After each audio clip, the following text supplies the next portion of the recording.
भीतिहन्तारं भीतानां भीतिनाशनं त्रिशतां कालदण्डन्तं रामचन्द्रं नमाम्यहम्। यो नित्यमच्युतपदाम्बुजयुग्मरुग्मव्यामोहतस्तदितराणि तृणाय मेने अस्मद्गुरोर्भगवतोऽस्य दयैकसिन्धोः रामानुजस्य चरणौ शरणं प्रपद्ये।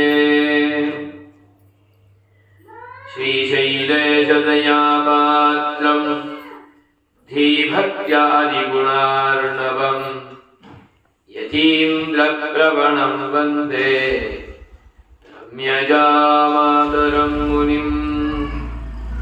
अस्मद्गुरुभ्यो नमः, अस्मत्परमगुरुभ्यो नमः, अस्मत्सर्वगुरुभ्यो नमः। श्रीमते रामानुजाय नमः। अस्मद्गुरुपरम्परायै नमो नमः। श्रीपराशरभट्टार्यं श्रीरङ्गेशपुरोहितः श्रीवत्साङ्कसुतः श्रीमान् श्रेयसे मेस्तु भूयसे।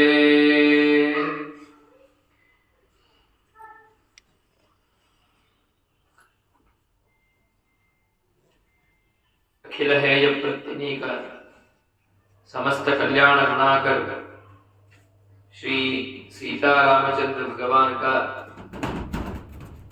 दिव्य मोक्ष धाम में अयोध्यापुरी में आज विजय राघव मंडप का इस छत्र छाया में अंतिम दिन, पांचवा दिन,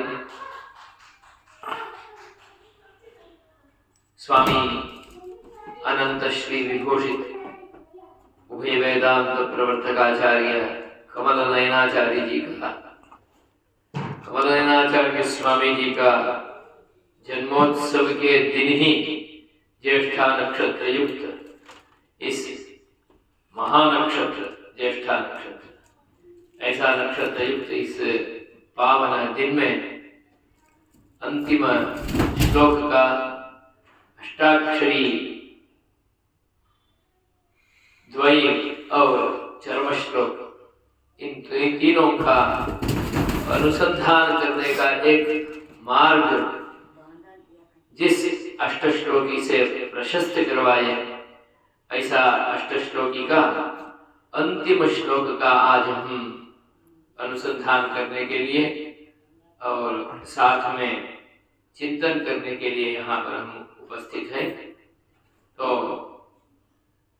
अंतिम श्लोक जैसा कल सातवां श्लोक चरम श्लोक को ही विषय को लेके उपपादन किया और उसी चरम श्लोकार्थ को स्पष्ट प्रतिपत्ति ज्ञान होने के लिए उपपादन किया, वैसा ही आज अष्टम श्लोक का भी अनुसंधान ऐसे ही उसी श्लोक का, उसी अर्थ का, उसी चरम श्लोकार्थ का अनुसंधान विस्तार रूप में हमें समझने के लिए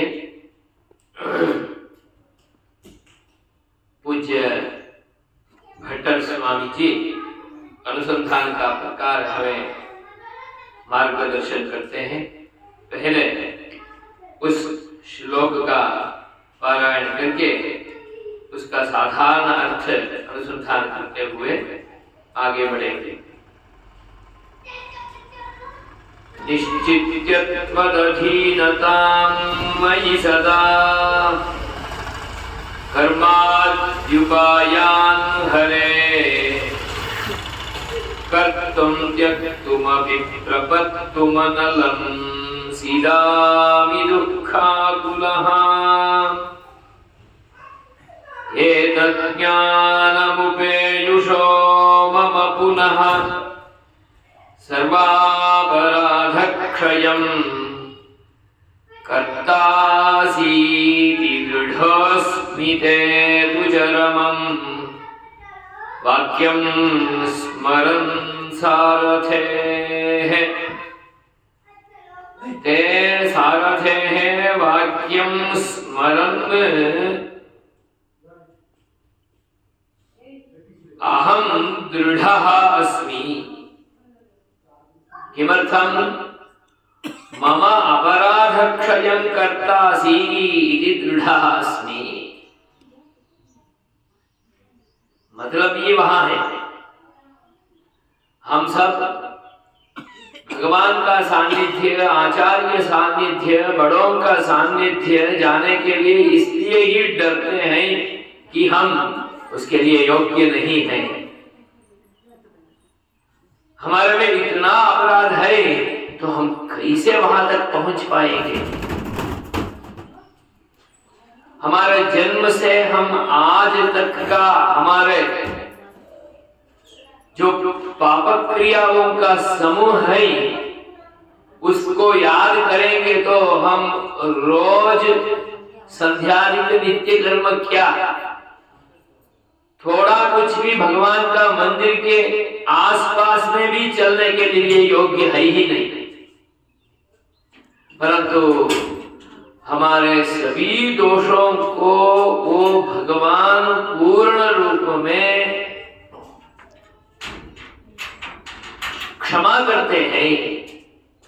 जैसा माता पुत्र का दोषों का क्षमा करती है, जैसा आचार्य शिष्य का सभी दोषों को दूर करके धीरे धीरे उनको गुणों से पूर्ण रूप उपप्लावित करते हुए आगे बढ़ाते हैं, ऐसा भगवान पूर्ण रूप में मेरा दोष को क्षमा करते ही है। ऐसा जब तक स्पष्ट नहीं होगा, आत्मविश्वास नहीं होगा, दृढ़ नहीं होगा, तब तक वहां तक पहुंचते नहीं है। इसलिए भगवान के पास स्पष्ट हो जाते हैं कब? जब चरमश्लोक का अर्थ उनके सामने आ जाता है। मंत्रानुसंधान में भी इतना नहीं होगा, मुझे तो उनका ही शरण में लेना है और किसी को नहीं, इतने में ही मन में आ जाता है। और उनका चरण ही उपाय है, उनका वो ही उपेय है, वो भी मालूम हो जाता है। प्राप्य है, प्रापक भी वही है, परंतु मैं उनको ग्रहण करने के लिए योग्य हूं या नहीं, मैंने अभी तक किया हुआ अपराध का क्या सही मार्ग क्या होगा उसके लिए। तो जब उसका आत्मविश्वास दे देते हैं तो आगे बढ़ जाते हैं। विद्यार्थी विद्यालय में 10वीं तक आ गए, 11वीं तक आ गए, उसके बीच में बहुत जगह में फेल हो गए, होते होते आगे आए कि मैं तो इतना तो कठिन से कठिन में आके आ गया हूँ, आगे तो मैं नहीं कर पाऊंगा, कुछ व्यापार का मार्ग देख के मैं चल जाऊंगा, मुझे छोड़ दीजिए। तब गुरु, अच्छा गुरु, शिक्षक इनको कैसे भी करके मैं परिष्कार कर सकता हूँ, ऐसा जब उनको आत्मविश्वास आएगा तब तुरंत उनको बोल देगा कि आप मैं जैसा बोलता हूँ वैसा सुनो ना, तो मैं आपका पूर्ण विद्याभ्यास करवाना जिम्मेदारी मेरा है। और हो ही जाता है, और आप में ये गुण है, ऐसा ऐसा है, और कुछ आपसे हो सकता है या नहीं हो सकता उसका गारंटी मैं ही देता हूँ। जब वो बोल देते हैं तब वो आत्मविश्वास से आगे बढ़ने के लिए तैयार हो जाते हैं और पूर्ण रूप में विद्याभ्यास करके स्नातक हो गए, स्नातक उत्तर का भी पदवी प्राप्त करके आगे आ जाते हैं। तब उनको मालूम होता है कि मेरा गुरु मुझे कैसे हाथ पकड़ के आगे ले गए। ऐसा भगवान उपनिषद में भी ऐसा ही है, हर एक जगह में भगवान ब्रह्मज्ञान देते वक्त भी जैसा एक माता बच्चे को धीरे धीरे लेके आगे चलाती है वैसा ही चलाती है। एक ही एक हमें अत्यंत स्पष्ट उदाहरण है, अंतर्यामी ब्राह्मण है, अंतर्यामी ब्राह्मण है, अंतर्यामी क्या है, कहाँ है, दिखाना है।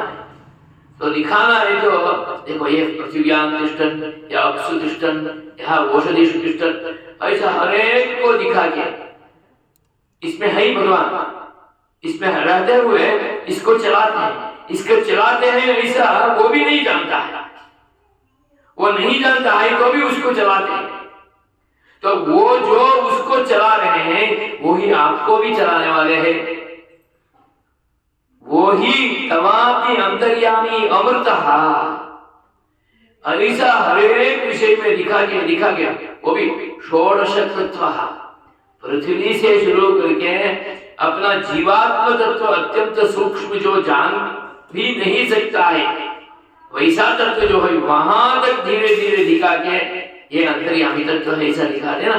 वैसा भगवान अपना स्वयं का उपायत्व और स्वयं का उपेयत्व को भगवान दर्शाते हैं। इस दर्शाने में उनको स्पष्ट बोल देते हैं कि आपने अभी तक कितने भी अपराध किया हो तो सबको भी मैं मोक्षयिष्यामि चिंता मा कृतः, ये विश्वास वचन है ना। हाँ वही बोलते मम सर्व अपराध क्षयं कर्तासि इति दृढोऽस्मि मोक्षयिष्यामि मा शुचः। कस्य वाक्यं स्मरन्, सारथेः वाक्यं स्मरन् ऐसा बोला, क्योंकि गीता में कहा गया वाक्य तत् वाक्यं स्मरन् अहम चरमं वाक्यं स्मरन्। बाकी कुछ भी वाक्य हो सबको छोड़ दूंगा, परंतु चरमं वाक्यं तु स्मरन् अहम एतद् ज्ञानमुपेयुषः। सः चरमं वाक्यं स्मरन् किं वदति, क्या बोलता है, एतद् ज्ञानमुपेयुषः, ये जो चरम वाक्य में कहा गया है उस ज्ञान को जो प्राप्त कर लेता है उनका सभी अपराधों को मैं क्षमा कर दूंगा। चरम वाक्य में क्या बोला है, पूर्व वाक्य में कहा गया है क्या, सर्वधर्मान् परित्यज्य मामेकं शरणं व्रज। दो ही काम करना है, सब धर्म का परित्याग करना, केवल और केवल भगवान का चरणारविंदों का आश्रय। सर्वधर्मान् परित्यज्य, उस विषय में तो बोल ही दिया पहले। अहं कर्ता, मैं ही कर रहा हूं, मेरे लिए इसका फल का अनुभूति चाहिए, ऐसा फल संग कर्तृत्व त्याग पूर्वक कर्म धर्म पूर्वकत्व को वो धर्म में क्रिया में छोड़ देते तो मैं आपके लिए स्पष्ट रूप में मेरा चरणारविंदों का दर्शन करवा दूंगा। आप दिव्य मंगल विग्रह का ग्रहण कर लो तो आप मुझे प्राप्त कर लोगे, ऐसा स्पष्ट रूप में बोलते हैं। इसलिए बोलते हैं त्वदधीनतां हरे। ये क्यों आया, क्योंकि दुखाकुलः हो गए, दुखों से पूर्ण रूप में ये आकुलित है। क्यों आकुलित है, क्योंकि उन्होंने पहले ही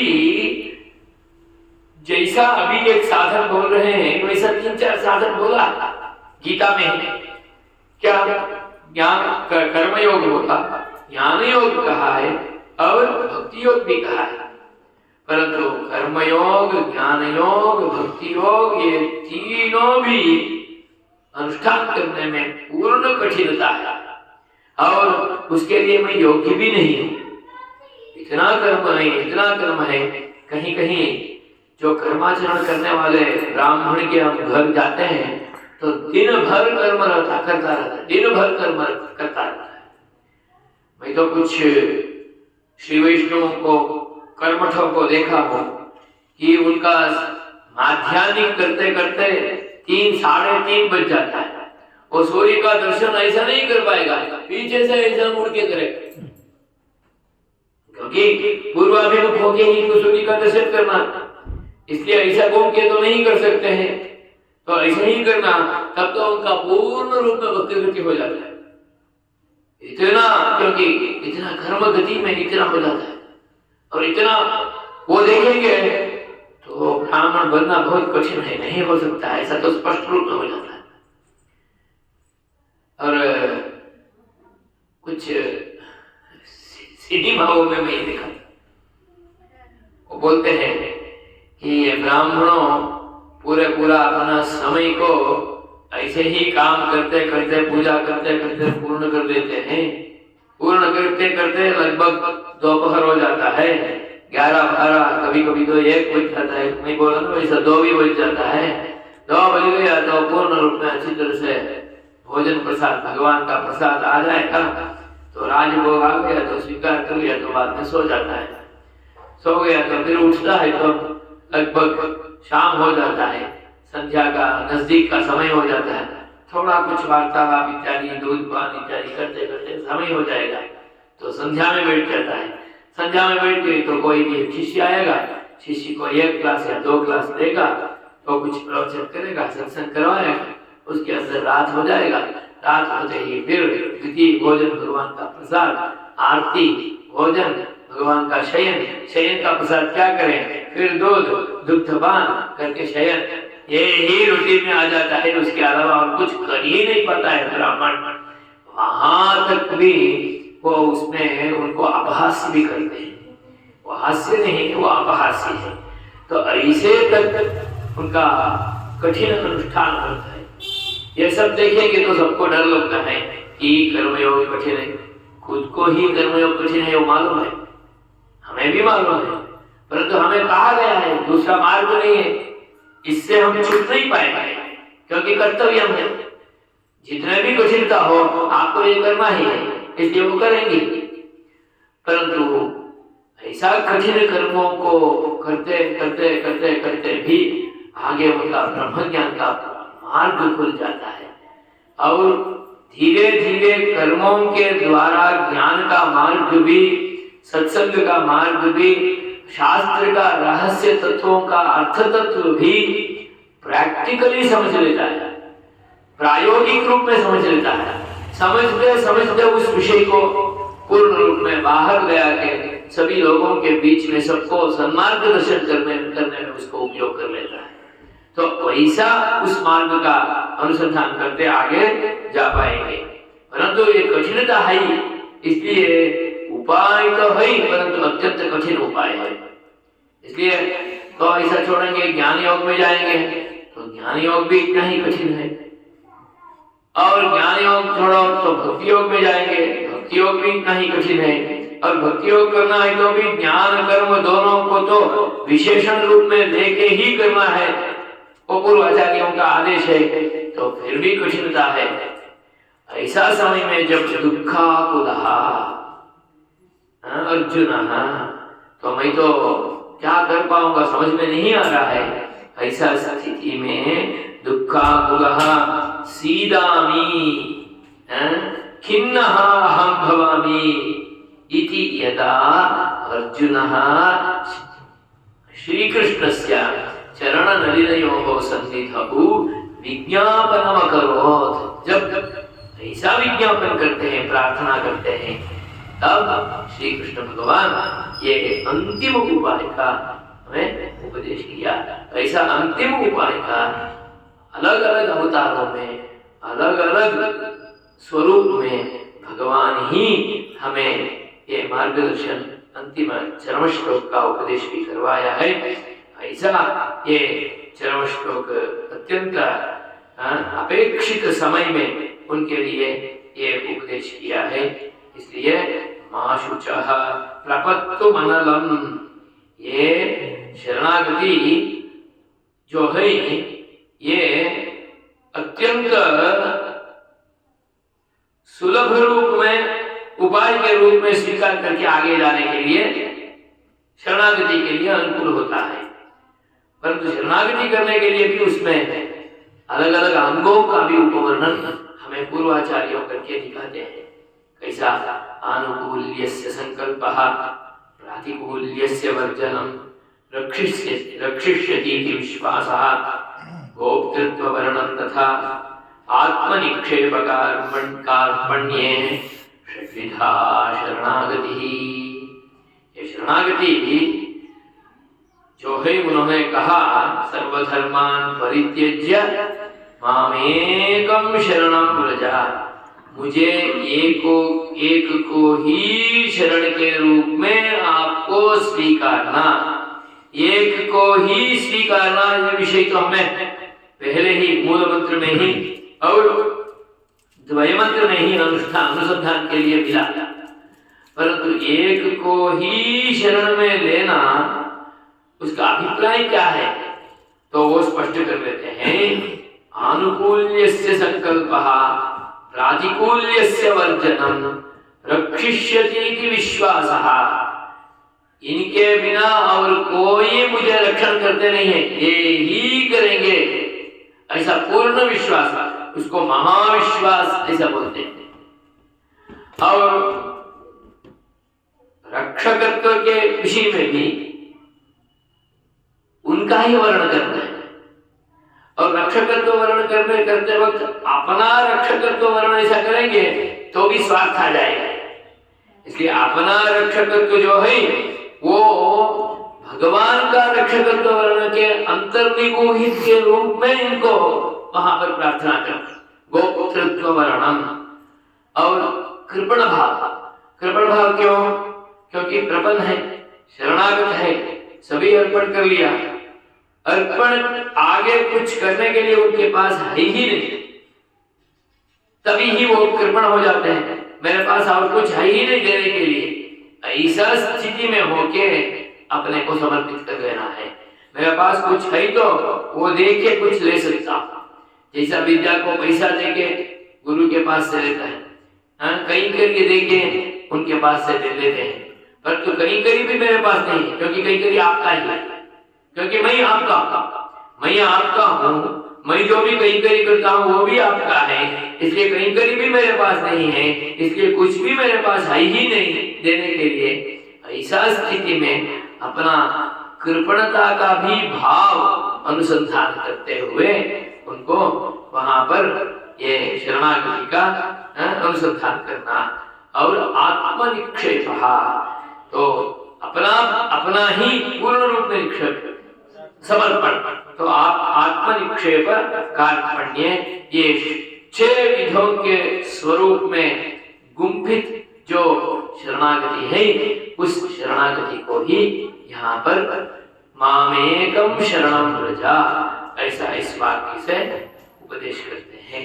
जब ऐसा शरणागति हो जाता है तो उनके लिए स्पष्ट प्रतिपत्ति हो जाएगा। इसलिए स्पष्ट आगे बोलते हैं, मम सर्व अपराध क्षयं कर्तासि इति अहम दृढ़ः अस्मि। मैं अत्यंत दृढ़ हूँ जिससे मेरा सभी अपराधों का पूर्ण रूप में आपका अनुग्रह से परिहार हो जाएगा।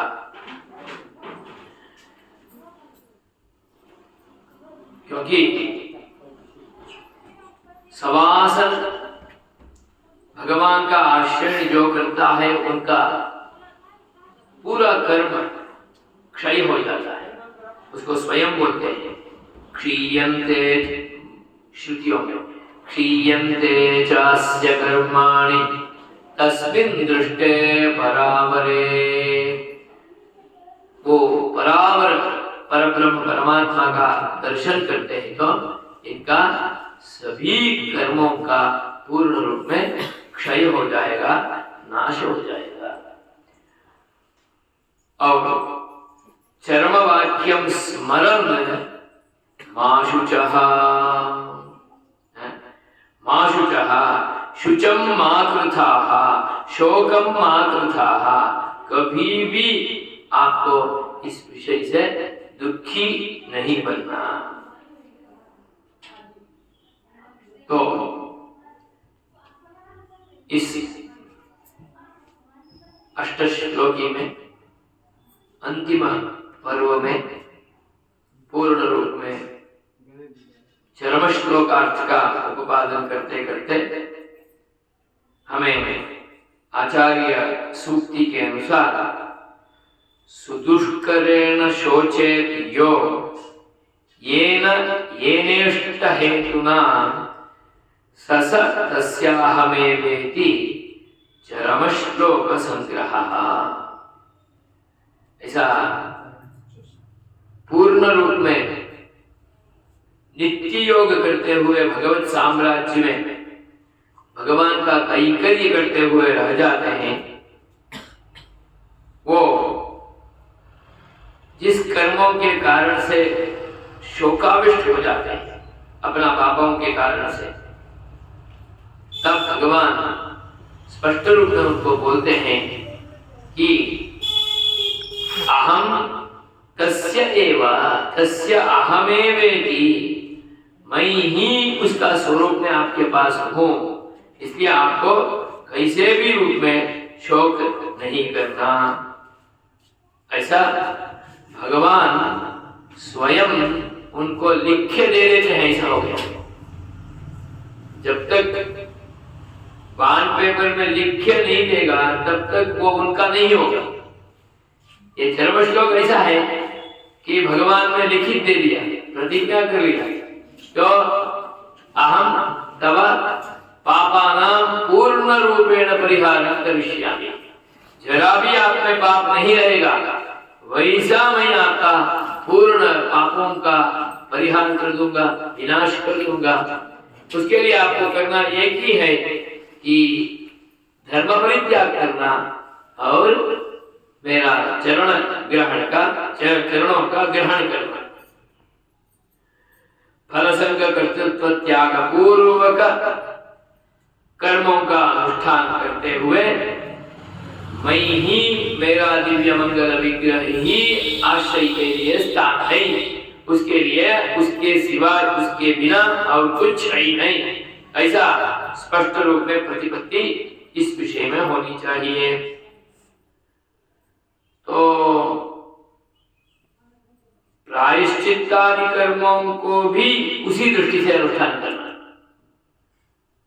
उसका अर्थ यह है, जैसा कर्म आराधना रूप होगा, तब प्रायश्चित भी भगवान का आराधन के रूप में ही होगा।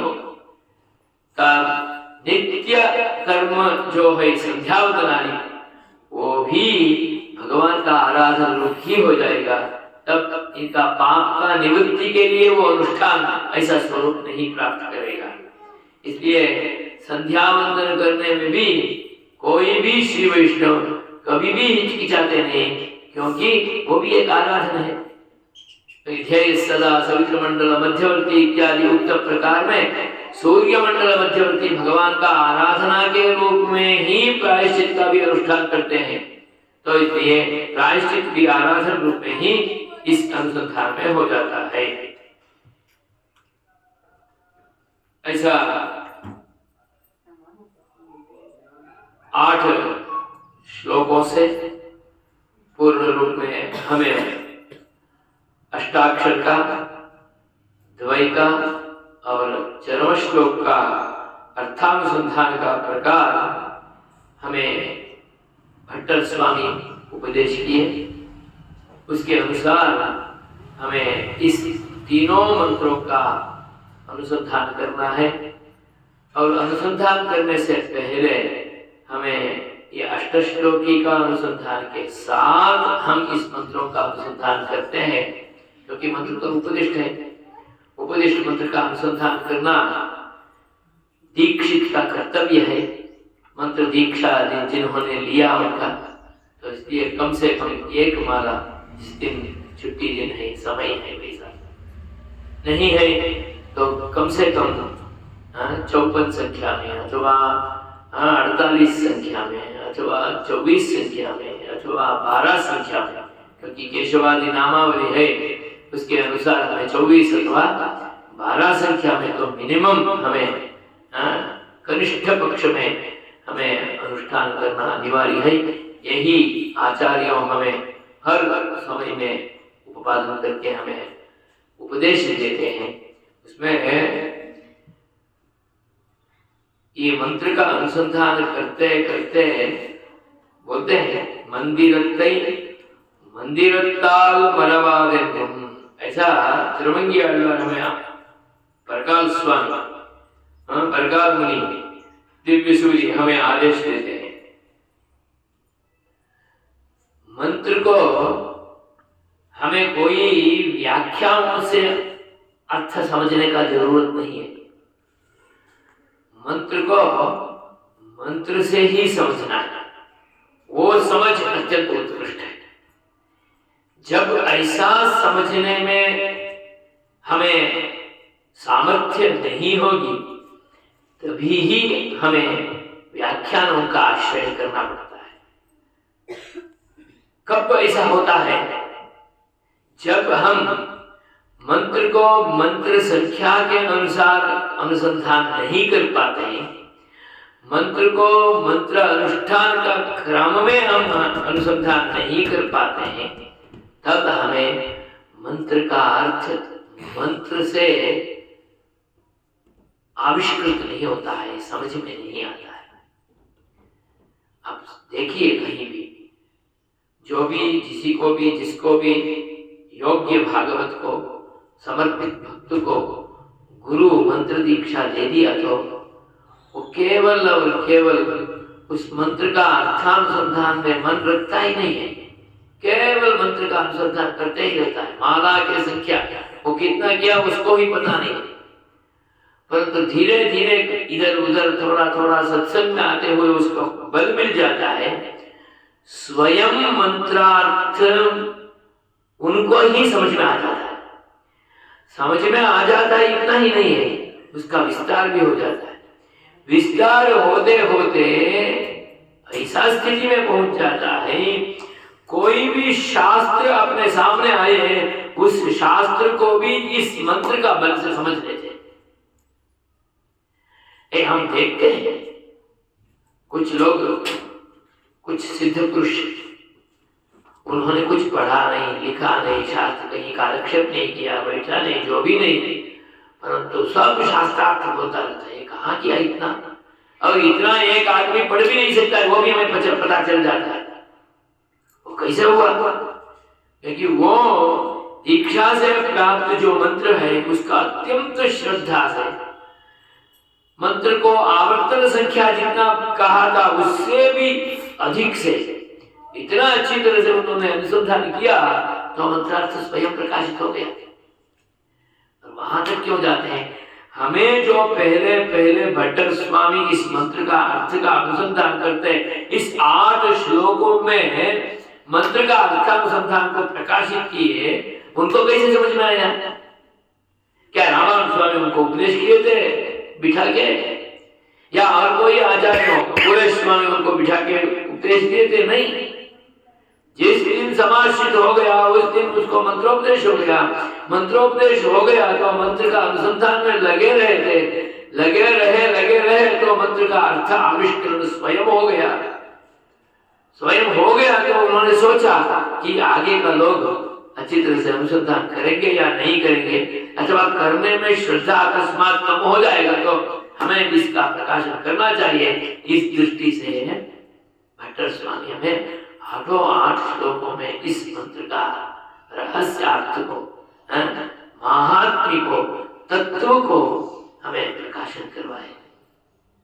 हमें तो इतने तो होनी चाहिए, इन्होंने इतना रहस्य को प्रकाशन कराने के बाद में तो हमें उसमें श्रद्धा होनी चाहिए। ये श्रद्धा हो रहे होते हमें अनुष्ठान करना चाहिए। इसलिए परकाल मुनि बोलते हैं,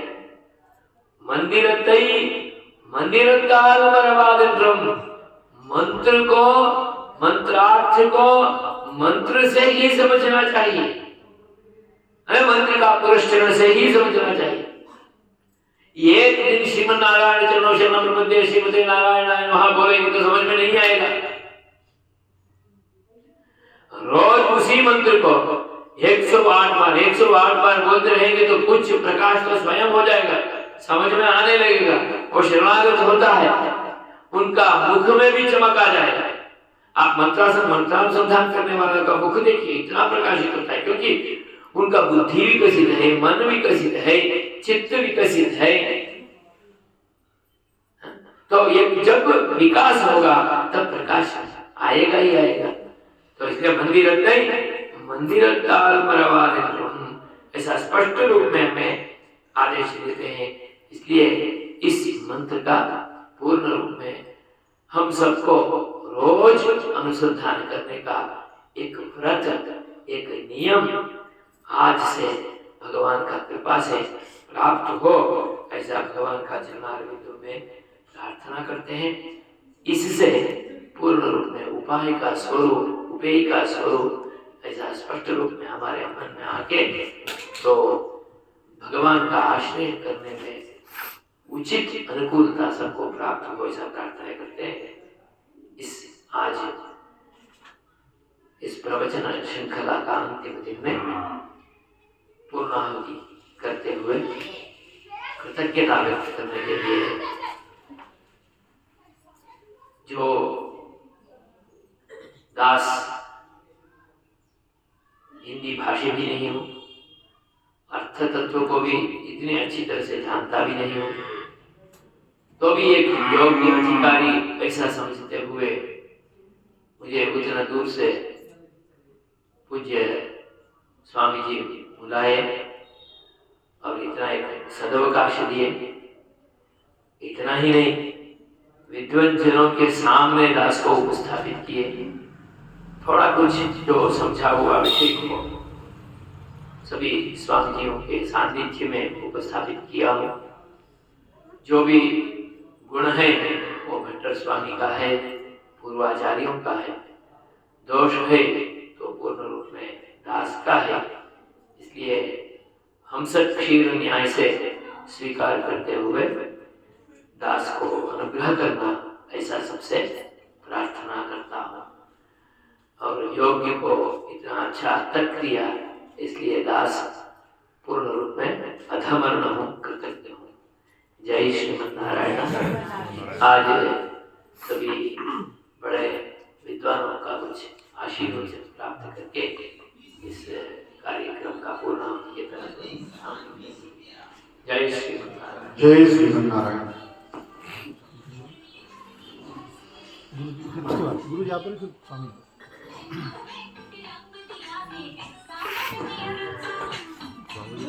कलकत्ता सेल की तरफ से आपको मिल रहा है सेल 20 रुपए में कपड़े और प्लास्टिक लोकाभिरामं नयनाभिरामं वेदाभिरामं ललिताभरामं नीलाभरामं मुदिताभरामं ध्यायामि रामं हृदयाभिरामं।